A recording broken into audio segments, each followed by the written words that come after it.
बिस्मिल्लाहिर्रहमानिर्रहीम। अस्सलाम वालेकुम नाज़रीन, आप यूट्यूब चैनल देख रहे हैं। मैं Imran Khan. Supreme court of Pakistan में केस चल रहा है कि इंतखाबात 90 दिन में होंगे।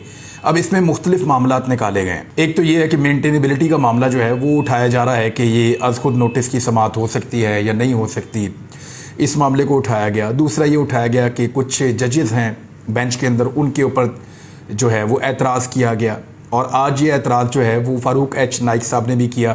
यही एतराज़ PMLN कर रही है, PDM की जमातें और कुछ और लोग भी एतराज़ कर रहे हैं। लेकिन क्या ये एतराज़ इनको इसके जवाज़ बना के बेंच को तब्दील किया जा सकता है? मेरे ख्याल में इस तरह की चीज़ें एक ऐसी प्रेसिडेंट बन जाएंगी कि जो भी आएगा वो अपनी मर्ज़ी का जज लगाने की कोशिश करेगा। 9 रुकनी बेंच है और 9 जजेस की तादाद बहुत बड़ी तादाद होती है। जब ये जजेस फैसला करेंगे तो वो सुप्रीम कोर्ट का एक मुतफ़िक़ा फ़ैसला माना जाएगा। कुछ लोग ये मुतालबा कर रहे हैं कि फुल कोर्ट बना दिया जाए।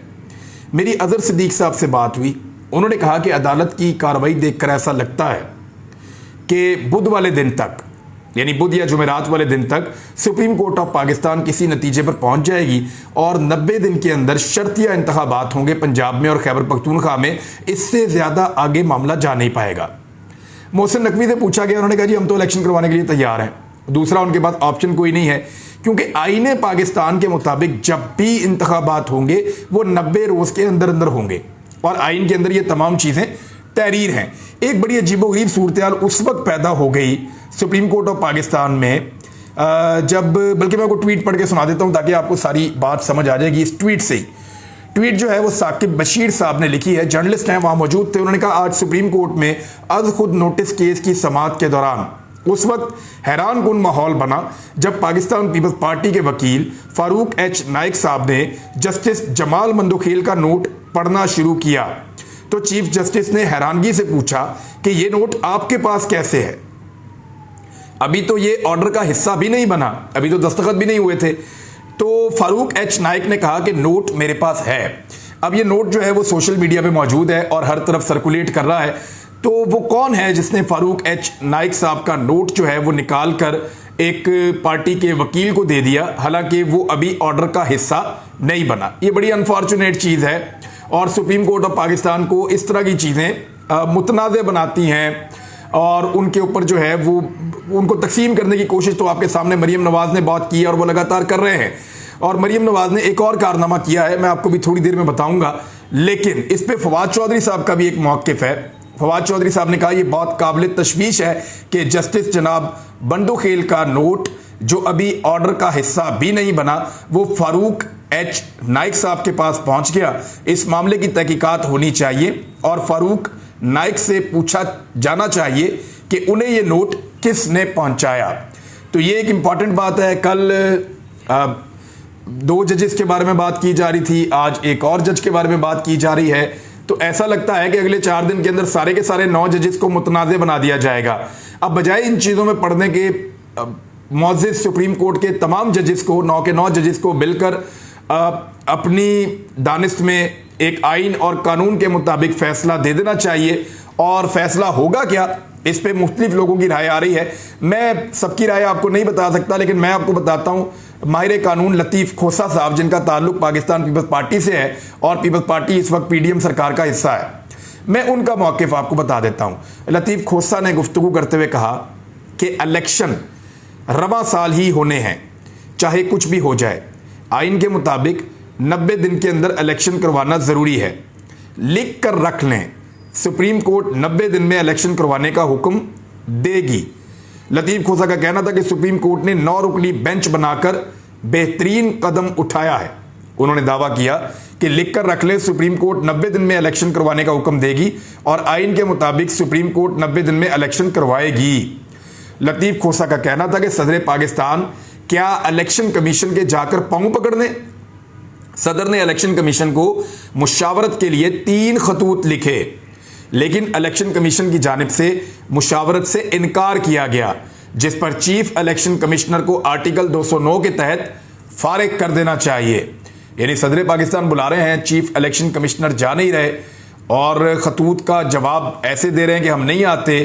तो जब वो नहीं जाएंगे, मुशावरत नहीं करेंगे, तो आईनी प्रोसेस के अंदर रुकावट सदर पाकिस्तान ने नहीं, चीफ इलेक्शन कमिश्नर ने डाली है। ख्वाजा आसिफ साहब ने 2 आज स्टेटमेंट दिए। उन्होंने कहा कि हमारे जजेस हमारी हुदूद में दाखिल होंगे तो हम सवाल उठाएंगे। राणा सनाउल्लाह साहब ने बड़े सख्त अल्फाज कल पाकिस्तान की जुडिशरी के बारे में बोले थे।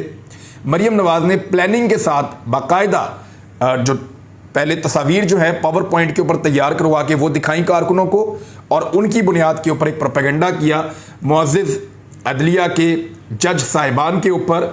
और मरियम नवाज का मीडिया सेल और व्हाट्सएप ग्रुप से जुड़े हुए सहाफ़ी वो भी लगातार पाकिस्तान की अदलिया के ऊपर कीचड़ उछाल रहे हैं और लगातार उछाला जा रहा है। अब मुख्तलिफ लतीफ़े बनाए जा रहे हैं जजेस के ऊपर, बेंच के ऊपर मुख्तलिफ जुमले कसे जा रहे हैं, मुख्तलिफ लतीफ़े बनाए जा रहे हैं, और ये सारी चीज़ें इसलिए की जा रही हैं कि आईने पाकिस्तान के मुताबिक अदालती फ़ैसला करने की बजाय इस सारे मामले को सियासी और मुतनाज़ बना दिया जाए। देखें, जब ये मामला मेरिट के ऊपर आएगा ना तो आईने पाकिस्तान के मुताबिक 90 दिन में इलेक्शन होंगे, लेकिन मेरिट के ऊपर इस मामले को PMLN, पीपल्स पार्टी और PDM की जमातें लड़ना नहीं चाहते। वो इस मामले को मेरिट पे लड़ने की बजाय इसको एक सियासी इशू बनाकर जजेस की तज़हीक के ज़रिए से इस सारे मामले को कंट्रोवर्शियल या मुतनाज़ करना चाहते हैं। अदालत ने काफ़ी रिस्ट्रेंट का मुज़ाहरा किया है, काफ़ी तहम्मुल का मुज़ाहरा किया है, और अदालत ने मरियम नवाज की जानिब से जो बदतमीज़ी का एक तूफ़ान उठाया गया उसके ऊपर कोई अभी तक जवाब नहीं दिया। लेकिन कब तक ये तहम्मुल का मुज़ाहरा किया जा सकता है? बिलाखिर अदलिया की भी एक रेड लाइन है और उसको बार बार क्रॉस किया जा रहा है। अदलिया कब तक तहम्मुल का मुज़ाहरा करेगी? किसी वक्त वो नोटिस लेंगे, और क्या उससे मरियम नवाज का मकसद पूरा होगा? पब्लिक के अंदर उनको पजीराई नहीं मिल रही। उन्हें लगता है कि जब वो अदालतों के साथ लड़ेंगे तो पब्लिक में उनको पजीराई मिलेगी। ख्वाजा आसिफ ने कहा कि पंजाब और खैबर पख्तूनख्वा में इलेक्शन मामले पर सुप्रीम कोर्ट के 9 जजेस का बेंच बनना खुशाइंद है। इस मामले पर फुल कोर्ट तश्कील दिया जाना चाहिए और पूरा सुप्रीम कोर्ट मसले का हल ढूंढे।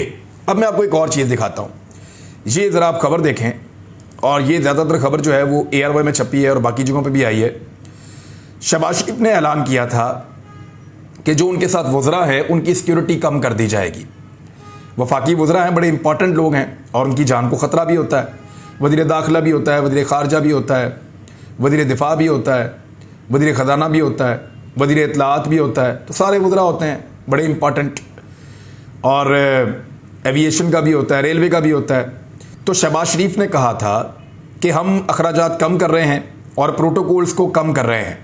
वज़रा के साथ एक सिक्योरिटी गाड़ी का ऐलान किया गया था, लेकिन मरियम नवाज ने अपने चचा शहबाज शरीफ की बचत के दावों का पोल खोल दिया है। चचा की बचत के दावे भतीजी ने हवा में उड़ा दिए हैं, और मरियम नवाज के काफिले में बहुत सारी पुलिस की मोबाइलें पेश हैं। यानी मरियम नवाज साहिबा का प्रोटोकॉल किसी वज़ीर आज़म के प्रोटोकॉल से भी ज़्यादा है।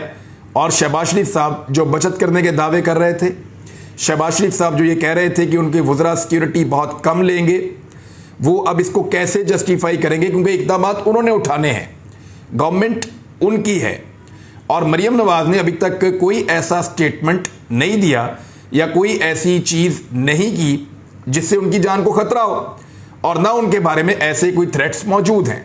ना वो आज तक कभी MNA बनी, ना वो आज तक कभी वज़ीर बनी, ना वो आज तक कभी किसी हुकूमती अहम ओहदे के ऊपर रही। तो जो वफाकी वज़रा हैं उनको तो एक एक गाड़ी, और मरियम नवाज के साथ गाड़ियों का पूरा एक बारात, एक बहुत लंबा काफिला। तो ये बदकिस्मती भी है और ये फजूल खर्ची भी है। शहबाज शरीफ साहब के कहने के बावजूद उनकी भतीजी ने पाकिस्तान का पैसा दोनों हाथों से लुटाना मुनासिब समझा है। दूसरी जानिब एक और बड़ी न्यूज़ है, वो ये है कि इलेक्शन कमीशन ने कौमी असम्बली की 27 नशस्तों पर ज़िमनी इंतखाबात रोक दिए हैं, क्योंकि बाकी सारी पॉलिटिकल पार्टीज़ ने पहले ही इसका बाइकआउट कर दिया था और पाकिस्तान तहरीक इंसाफ इसको इलेक्शन को लड़ने जा रही थी। लेकिन साथ ही उन्होंने ये कहा था कि स्पीकर ने पहले हमसे झूठ बोला कि जब तक ये सारे मुझे मिलने नहीं आएंगे तब तक मैं इस्तीफ़े कबूल नहीं करूँगा, और उसके बाद जब हमने असम्बली में जाने का फ़ैसला किया तो उन्होंने एकदम इस्तीफ़े कबूल करना शुरू कर दिए। तो ये उनकी एक सियासी हिकमत अमली है, इसका कानून और आइन से कोई ताल्लुक नहीं है। लिहाजा अभी जो है वो अदलिया ने एक हुक्मनामा भी जारी किया हुआ है, और दूसरी जानिब इलेक्शन कमीशन ने कौमी असम्बली की 27 नशस्तों पर ज़िमनी इंतखाबात रोक दिए हैं। मरियम नवाज साहिबा ने एक बयानिया बनाया, और मरियम नवाज साहिबा का बयानिया क्या था? उनका बयानिया ये है कि जनरल फैज़ हमीद ने उनको बहुत नुकसान पहुँचाया, और जस्टिस मज़ारुद्दीन नकवी साहब की उन्होंने बात की, जस्टिस एजाजुल एहसन साहब की उन्होंने बात की।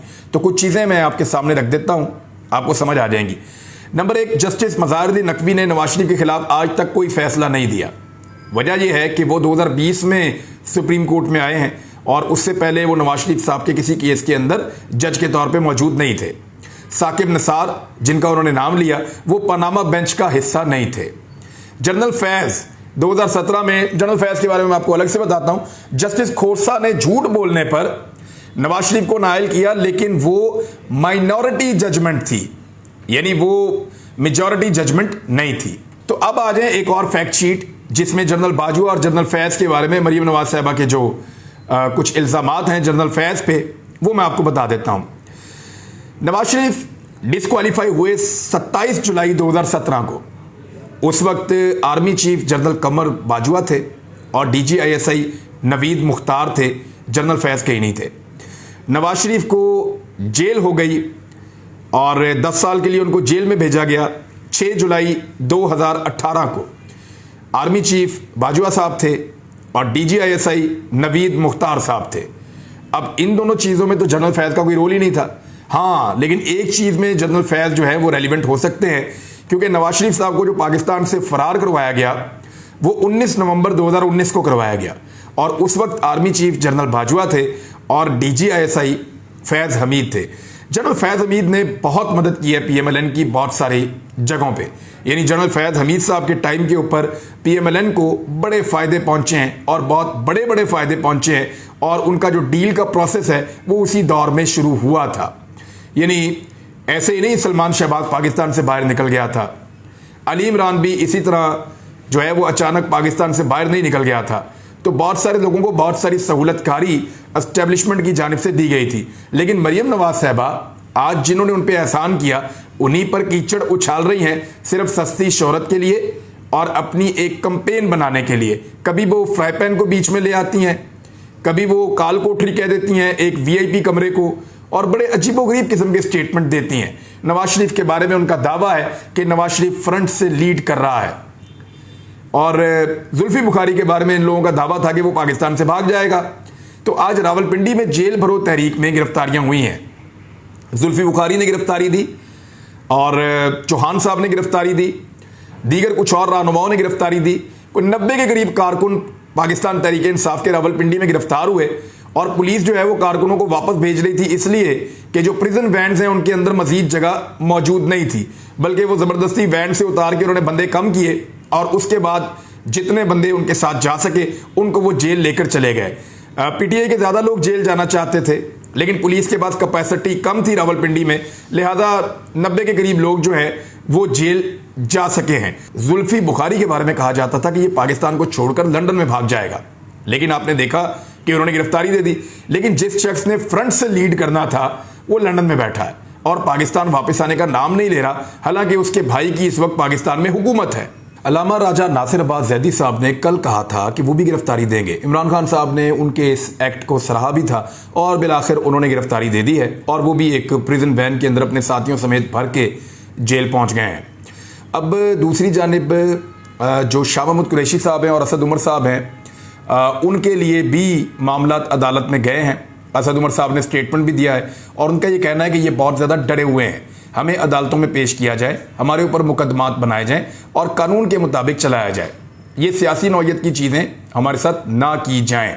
बहरहाल असद उमर साहब की एहलिया ने रुजू किया है अदलिया से और दूसरी जानिब शाह महमूद कुरैशी साहब के साहबजादे और साहबजादी जो हैं वो अदालत में गए हैं, उन्होंने रुजू किया है और वहाँ पे खासी सुबकी भी पाकिस्तान तहरीक इंसाफ को हो रही है कि अगर गिरफ्तारियाँ दी हैं तो फिर थोड़ा सब्र कर लें। मेरे ख्याल में गिरफ्तारियां देने के बाद पाकिस्तान तहरीक इंसाफ के रहनुमाओं को अपने दिमाग में ये रखना चाहिए कि 1 महीने तक शायद उन्हें बंद रहना पड़ सकता है, या हो सकता है कि 15 दिन या 1 हफ्ता, लेकिन 2-4 दिन के अंदर ही इस तरह का रद्द-ए-अमल आना 2 दिन में 3 दिन में ये मुनासिब नहीं होगा। इससे इमरान खान साहब का जो कॉज है उसको नुकसान इसलिए पहुंचेगा कि एक तरफ पाकिस्तान तहरीक इंसाफ कह रही होगी अगले जिला के अंदर आप गिरफ्तारियां दें और एक तरफ पीछे से लोग जो हैं वो अदालतों से रिलीफ मांग रहे होंगे। तो इन चीज़ों को छोड़ देना चाहिए और जो जहां बंद है वहां पे इंतजामिया से रुजू करके उनको खाना शाना पहुंचाएं, दवाइयां वगैरह पहुंचाएं और देखें जो सियासी स्टेटस होता है एक सियासी कैदी का वो उसको मिलना चाहिए, इसके लिए अदालत से रुजू किया जाए। अब अगर जल्दबाजी करेंगे तो फिर पहले गिरफ्तारी नहीं देनी चाहिए थी। और ये मामला ज़्यादा शाह महमूद कुरैशी साहब की जानिब से या उनकी फैमिली की जानिब से सामने आ रहा है और अब उनकी फैमिली इसके बारे में ये कह रही है कि हम उन्हें रिहा नहीं करवाना चाहते, एक्चुअली हम ये जानना चाहते हैं कि वो कहाँ हैं और हम उनको जो प्रोसेस के अंदर जो कानून के मुताबिक जो फैसिलिटी है वो उनको हम दिलवाना चाहते हैं गिरफ्तारी में भी। एतजाद हसन साहब ने मरीम नवाज साहिबा के बारे में फरमाया है कि मरीम नवाज ने तो हद ही कर दी है, जजेस की इस तरह जगहसाई नहीं कराई जा सकती, ये एतजाद हसन साहब ने कहा है। मरीम नवाज के अदलिया पर हमले के हवाले से उनका कहना था कि मरीम नवाज ने तो कल तकरीर में हद ही कर दी, जजेस की इस तरह जगहसाई नहीं कराई जा सकती, जजेस पर इस किस्म की तनकीद के बिल्कुल हक में नहीं हूं। और फिर उन्होंने कहा कि शहबाज शरीफ ने कहा कि हमारे केस ऐसे जज ना सुने जो हमारे खिलाफ हैं, सुप्रीम कोर्ट ना हो गया सुप्रीम कोर्ट ए और सुप्रीम कोर्ट बी बना दिया गया है। यानी इसको समझें, वजीर आजम पाकिस्तान कह रहा है, कभी आपने इमरान खान के मुंह से ऐसा नाम सुना था कि हमारे खिलाफ है कोई जज या कोई ऐसी चीज़ बतौर वजीर आजम? तो शहबाज शरीफ बतौर वजीर आजम एतजाद हसन साहब के बकौल अभी जो उन्होंने भी एतराज़ किया है वो ये कह रहे हैं कि वो जजेस हमारे केस ना सुने जो हमारे खिलाफ हैं। यानी ये कैसे कह सकते हैं? तो नाज़रीन अब तक के लिए इतना ही, अपना ख्याल रखिएगा, मुलाकात होती है अगले वीलॉग में। अल्लाह हाफिज़।